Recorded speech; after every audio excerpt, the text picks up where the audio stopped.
പുതിയ കാലത്തെ സംഗീത അഭിരുചികൾ മാറിക്കൊണ്ടിരിക്കുകയാണ്. റെട്രോ ഗാനങ്ങളും റാപ്പുകളും ഒരുപോലെയാണ് സോഷ്യൽ മീഡിയയിൽ ഹിറ്റാകുന്നത്. ഇപ്പോഴിതാ ഒരു ഭക്തിഗാനമാണ് സോഷ്യൽ മീഡിയയിൽ ട്രെൻഡ് സെറ്ററായി മാറിയിരിക്കുന്നത്.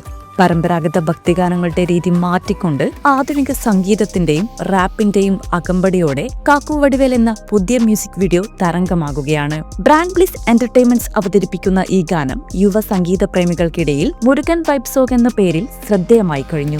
സാമ്പ്രദായിക ഭക്തിഗാനങ്ങളുടെ വരികൾക്ക് പുത്തൻ ആസ്വാദനവുമായി ഒത്തുപോകുന്ന ഓർക്കസ്ട്രേഷനും വിഷ്വലുകളും ചേർന്നപ്പോൾ ഗാനം ഹിറ്റായി. പലരും ഗാനരംഗത്തിലെ ചുവടുകൾ ഇൻസ്റ്റഗ്രാം റീലുകളായി റീക്രിയേറ്റ് ചെയ്യുന്നുമുണ്ട്. ഒക്ടോബർ 19 യൂട്യൂബിൽ റിലീസായ ഗാനം 3.5 മില്യൺ വ്യൂസും കടന്ന് മുന്നേറുകയാണ്. മുരുക ഭഗവാന്റെ ശക്തിയും വീര്യവും പറയുന്ന ഗാനത്തിൽ റാപ്പ് വരികളും പരുക്കൻ താളങ്ങളും സമന്വയിപ്പിച്ച് മുമ്പ് കണ്ടിട്ടില്ലാത്ത ഒരു മ്യൂസിക് വീഡിയോ അനുഭവം നൽകാൻ അണിയറ പ്രവർത്തകർ ശ്രമിച്ചിട്ടുണ്ട്. ധരൺകുമാർ സംഗീതം നൽകിയ കാക്കു വടിവേൽ പാടിയിരിക്കുന്നത് ശ്രീലങ്കൻ തമിഴ് റാപ്പർ വഹീസനാണ്. ഒരു ഭാഗത്ത് നന്ദഗോവിന്ദം ഭജൻ സംഘത്തിന്റെ ഭക്തിഗാനങ്ങൾ യുവാക്കൾക്കിടയിൽ കത്തിക്കയറുമ്പോഴാണ് പുതിയ ട്രെൻഡുമായി വഹീസനും ധരനും എത്തുന്നത്. ലൈവ് ബാൻഡ് ഗിഗ്സിനേക്കാളും അടുത്തിടെയായി ജൻസികൾക്ക് താല്പര്യം ഭജന മൂഡിലുള്ള ഗാനങ്ങളാണ്. ഇപ്പോഴിതാ ഈ നിരയിലേക്ക് കാക്കു വടിവേൽ എന്ന ഡിവോഷണൽ റാപ്പും എത്തിയിരിക്കുന്നു. ഭജനയ്ക്കൊപ്പം വൈബ് ചെയ്യാൻ ഒത്തുകൂടുന്നതിന് ഭജൻ ക്ലിപ്പിംഗ് എന്നാണ് ജൻസികൾ പറയുന്നത്. മാനസിക പിരിമുറുക്കം കുറയ്ക്കാൻ പലരും ഇപ്പോൾ ആശ്രയിക്കുന്നത് ഇത്തരം കൂടിച്ചേരലുകളാണ്.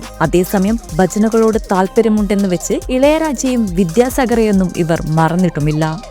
MC news Canada.